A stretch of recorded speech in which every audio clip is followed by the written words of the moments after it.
Your thoughts? I think Dagan makes a really important point here about this signing as the backdrop for what happens with China.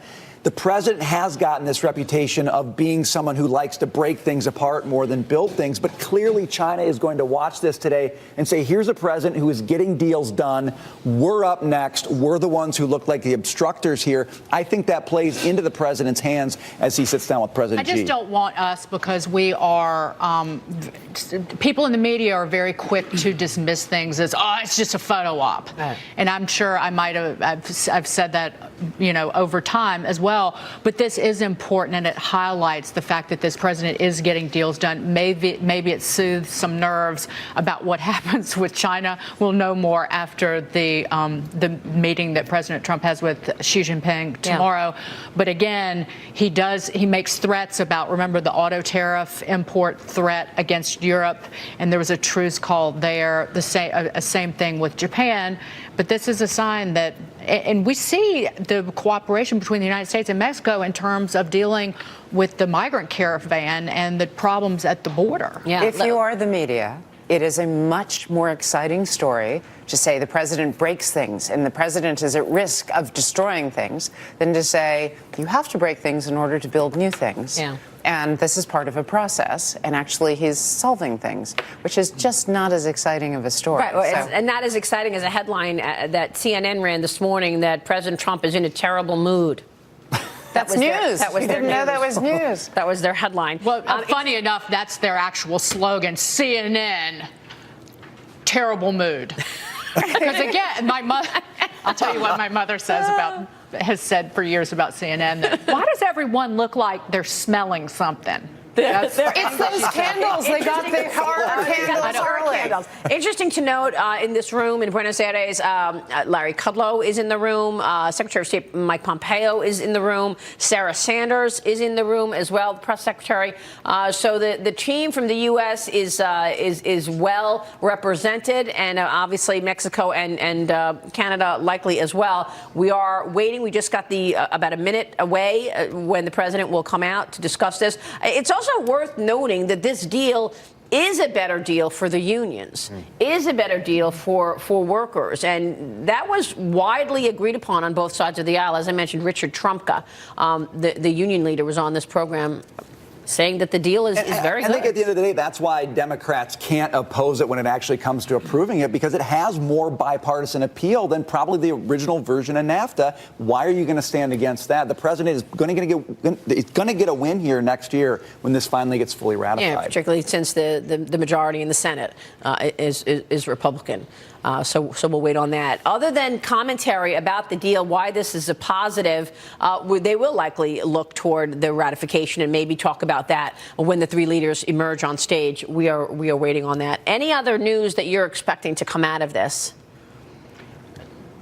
In terms of, I think it's going to be people trying to read the tea leaves. I hope that we find out in terms of what happens with China. I hope that President Trump comes out. I mean, we can hope, and I don't want to guess. I'm not going to sit here and act like I know what kind of mood he's in, right, as you mentioned. A fake television psychologist. But I think that if you get, in terms of the Chinese relationship, if you say we're not going to hike the tariffs at the end of the year to 25%. We're going to hold off on that. And we're going to hold off on any other tariffs added to Chinese imports, at least until the spring. Give them a 6-month window. I'm not saying that I would not characterize that as kowtowing to China, to bending to China's needs, but just trying to give them some breathing room. And the markets do matter to this president. He does look at the markets. Absolutely. Yeah. But if I can say, I've been saying this for the last 2 years, all of these deals, and not only the deals, but the entire negotiation dance around the deals, the breaking and then coming to an agreement. Yes, the American people are an audience, and yes, there's an economic impact, but perhaps one of the chief audiences for this, in Trump's mind, I suspect, has always been China. Yeah. It is to show them that he will stick it out. He will stick it to them. He's not going to be engaged in the same type of extended negotiations that go nowhere, that are characteristic of previous attempts to negotiate with China. That's part of why he's got Navarro in the room. Yeah. You know, he's playing good cop, bad cop all the time, simultaneously. Yeah. You should not expect any concessions from the Trump administration until he's got something solid from them that he feels that he can claim as a win. Yeah. But you brought up the mood headline, and I say this to people privately, and I've said it on the air.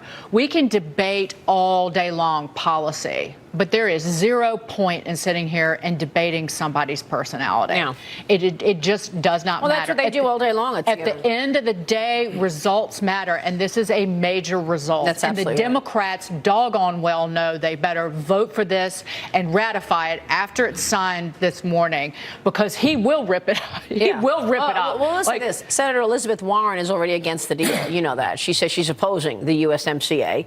And she said, you know, in a speech recently that, look, it's not going to create jobs. It's NAFTA 2.0. It's not going to stop outsourcing. It's not going to raise wages. It has already raised wages. It has already been a positive in terms of wages, because people are expecting that wages are going to go up for union workers as a result of this. But Elizabeth Warren said she's not voting for this. Well, and she can say that because she knows it's going to go through, and she'll never get blamed for being the one who keeps it from going through. Very easy thing to say. The fact is, if the chips are on the table, there's no way she would oppose it, because there are too many people in her camp who see this as a positive move. That, to me, is a statement made knowing nothing's going to come from it. Yeah, the markets are definitely expecting something in terms of Canada and Mexico. I think the market has definitely priced in that there's going to be a new deal. Let me bring you in. Ken Mahoney is Mahoney Asset Management CEO. Thank you very much for joining the conversation this morning, Ken. Good to be here again. What would you say about this U.S.-Mexico-Canada deal from the market's perspective in terms of what the expectations are? Yeah, I think the market likes it. The market likes when countries can work together and find some common good. And, you know, obviously there's a lot of bickering from the other side because they, don't like when we get results. But the results so far really speak for themselves. The market definitely finds better footing when we all can get along together and be able to trade together. And that's the whole nature of things. So that would be a big negative if, in fact, we were to see any upset from this. So we do have the breaking news right now. President Donald Trump and the leaders of Mexico and Canada walking in to sign the USMCA agreement right now, the revised trade pact replacing NAFTA. Let's listen in to the President of the United States.